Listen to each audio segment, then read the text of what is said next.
The Passion of the Piercer, Part 2. We're going to talk about some of the questions that you should ask your piercer to find out how passionate they are about what they do for a living and also how much experience they have.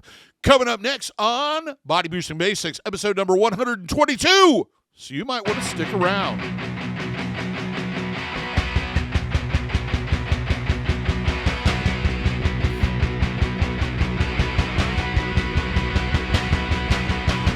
For those who are new to the channel, first off, welcome to the channel. Hope you're enjoying the videos. But if this is your first one, you might not know who I am. My name is DaVo. I'm a professional body piercer and have been since 1994. I own and operate the ASTM Body Piercing Studio located right here in Des Moines, Iowa, inside Skin Kitchen Tattoo. So when I talk to you about these things, I'm talking to a level of expertise that comes from being in the body piercing industry for well over 27 years. Now, for those who pay close attention, I accidentally posted episode number 123 last week and forgot to film this one. It's my fault. I have a tendency to make folders with the information, and I screwed up. And for the rest of you, you're like, what? What is he talking about? This is also a continuation or kind of the bookend to another video I did a while back about about finding out whether or not your piercer has that passion to continue what they're doing. This is like the companion video to that, and I'll put a link for the other video in the description. So my goal here is to give you enough questions to ask to kind of get an idea of whether or not the person that you are looking at to pierce you has that passion, drive, and etc. To be trusted in essence, and to be somebody that you want to do your piercings. There's 15 of them, starting with number 1. Where did they apprentice or train? How long was that? What? Ask for details. Most piercers like to tell their origin story, so to speak.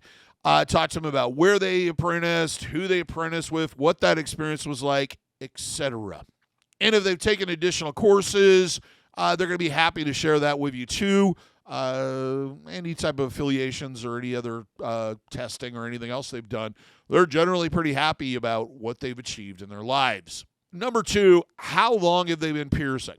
Now, this can be kind of a tricky thing because if they learned how to pierce this way and for 80 years they continue to still pierce exactly the same way, still give the same advice, still practice the same aftercare, they also don't research anything.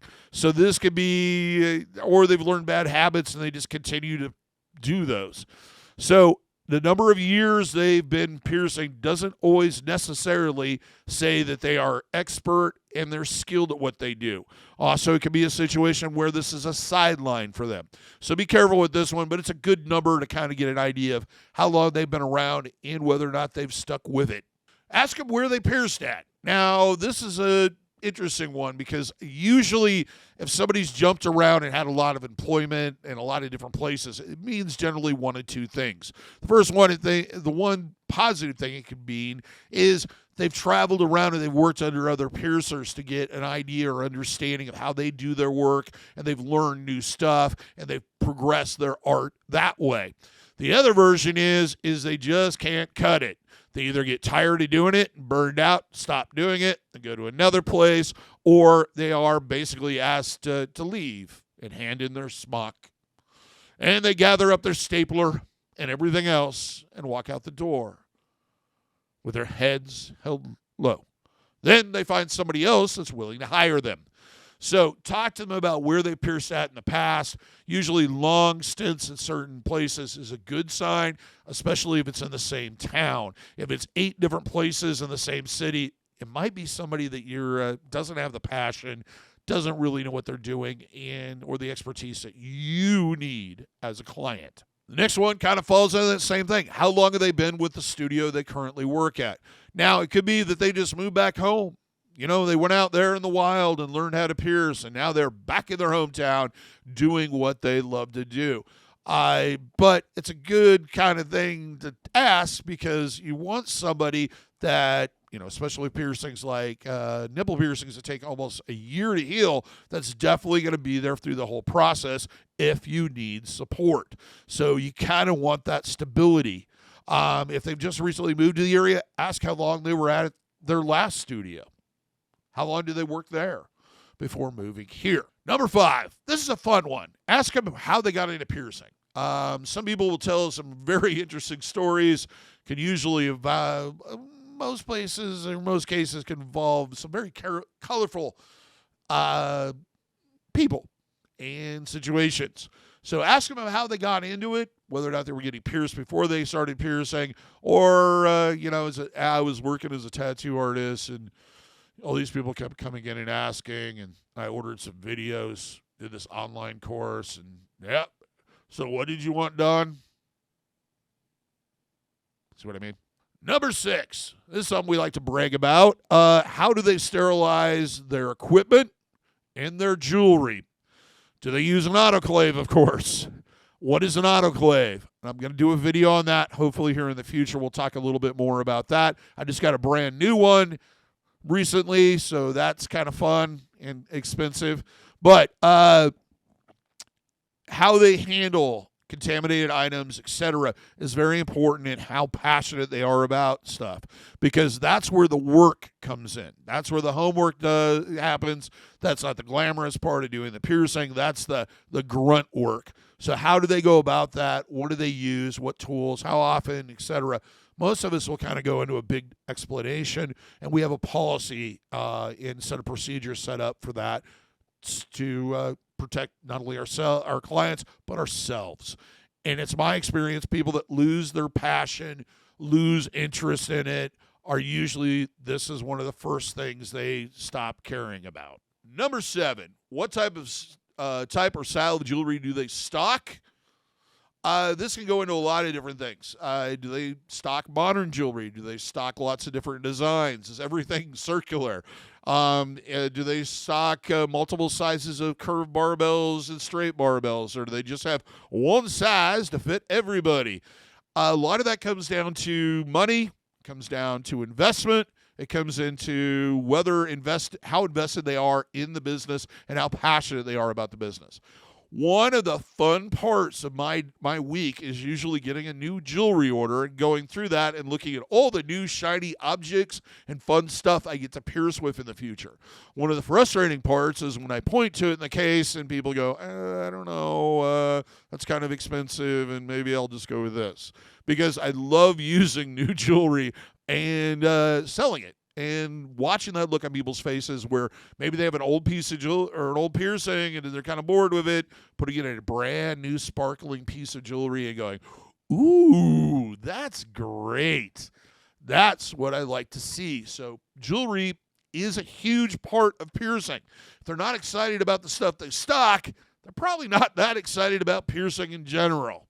Number 8, what jewelry materials do they stock? Now, this is important, and any piercer worth their weight in salt has to have a working knowledge of materials, biocompatibility, and a little bit of metal allergy to understand how these alloys are made, manufactured, certified, etc. So they should be very passionate about talking about that. They might throw a lot of technical terms at you. Ask them to explain what those things mean, because a lot of times they have no clue. But if they do, it can be a very interesting conversation. I love just learning new things and teaching new things to new people about piercing. And piercing has a lot of different levels, but jewelry is a big one in this whole process. Number 9, is their jewelry certified implant compatible? Now, what that means are body compatible or biocompatible. And do they have third-party testing for that? They should be easy for them to rattle off numbers in groups and organizations that have tested the jewelry that they stock. The reason why this is very important is any jewelry manufacturer could manufacture something and then send it to you, and there's no way of us magically knowing how to test that to know if it's the proper material. We rely on credible third-party organizations to do that, like ASTM. Number 10, do they take the time to explain aftercare instructions? Is it verbally? Is it in writing? Do they have a video? Are they going to be there for any questions you have in the future? Do they give you a number to call? This is all very important because I learned a long time ago, the more informed my clients are, the more educated my clients are, the less work I have to do down the road and the better results. The reality is regardless of the piercing, my end goal is to produce something that's going to be on or in your body for a long period of time or until you get tired of it. So I want to make sure that you have the proper information to take care of it. I'm not just going to hand you a card and go, yep, there you go. That'll be $85. I'm going to sit down and go, okay, here's how you use this. This is this. This is this. And you know what? If this isn't enough information for you, I have a 19-minute video on the front page of my website. Please watch that. And if you have any questions, call this number. Oh, by the way, here's written instructions. Number 11, are there prices up front and include jewelry and post it online? Here's one of those things. I post all my prices online. Yes, there are upgrades or upsells from there depending on ends and types. Like, for example, if you come in for a navel piercing and decide that you want it in 14 karat, of course it's going to be more expensive. However, I think it's very important that they're upfront with their pricing. There isn't any of this bait and switch nonsense of, oh, yeah, the piercing is $75. And then you get there and it's $75 plus their cheapest piece of jewelry is $45. They should have clear pricing, should be easy to understand, and they should be well versed in it, be able to rattle off the numbers pretty quickly. Though occasionally I have to look things up. And they're all posted on my website. Actually, if you have an appointment with me, there's a base price set right there that's going to tell you exactly how much our base price is. Number 12, I kind of already alluded to this. Can you contact them easily if you have a question or a problem? Piercing is different from a lot of different other art forms. First off, the main thing is you have to rely on the ability of someone else to actually maintain and care for the piercing. If you think about piercing as an art form, there is the actual execution of the piercing in the jewelry choice. Then there's the end result when the piercing is actually healed. So there's a big gap in there that is your responsibility as a client. And a lot of times things come up, things happen. You have a medical emergency, you bump it, getting in and out of the limousine. At the bachelorette party when you were really drunk and now your cartilage piercing is completely flared up and insane, and it might need additional information to take care of it, and the person that you need to rely on is the piercer themselves. Are they going to be easy to reach, or is it going to turn into one of these things where, yeah, I left a message, I called and I messaged them and I still haven't heard back? How supportive are they going to be in the future? Number 13, ask them if you can do a tour of the studio. I love showing off my piercing room, my stuff, my computer, my fancy cameras, and everything else. I'll even show you the studio room where we do the podcast. I like our studio. I love our studio. It reflects the personality of not only myself, but the people that work here, the other tattoo artists and counter people, and my apprentice. We like to show it off. It is one of our prides and our joys. Of course, there might be areas that are off limits. One of those areas may be the clean room, and that might be because there's contaminated materials in there and harsh chemicals that they don't feel comfortable showing the general public. Don't feel bad if they say, I'm sorry, I can't show you this part. Or maybe it's our messy break room. I don't like showing that to people. Mainly because tattoo artists, they tend to not have a lot of time to eat, and they're a bit messy. Number 14, are they willing to allow another person in the room? Do they ask, can you bring in moral support? Now, during the pandemic, and even now with some places, I know they don't allow this, but there's something to be said about openness and allowing people to come in and take photos or whatever they want. Now, personally, I don't like it when people videotape stuff because I'm always afraid that somehow that's going to get out on the internet and somebody's going to decide that, hey, that piercing looked really easy. I'm going to do it on my friend in the bathroom at school during lunch. So I don't like videotaping, but I'm happy to have somebody in the room watching, etc., and giving you moral support. And number 15, this is a big one. How discreet can they be? A lot of times you're getting piercings done in areas where maybe you don't want everybody and their brother to know you have it. There's a professional and ethical thing where we do not share information with other people. I'm not going to, if I encounter you out somewhere and I'm with buddies and I'm like, oh yeah, they have a, that's just unethical. That's unprofessional. The discretion is very important to a lot of people. I know how it can affect people's lives, and we are very happy and passionate about protecting that. Well, that's it. 15 questions on how to find out whether or not your piercer is passionate about what they do. Now, I'm very passionate about this video. Are you? If so, give me a thumbs up. Let me know that you liked it. If you haven't already, please subscribe. Hit that notification bell so that you're notified every single time we post something.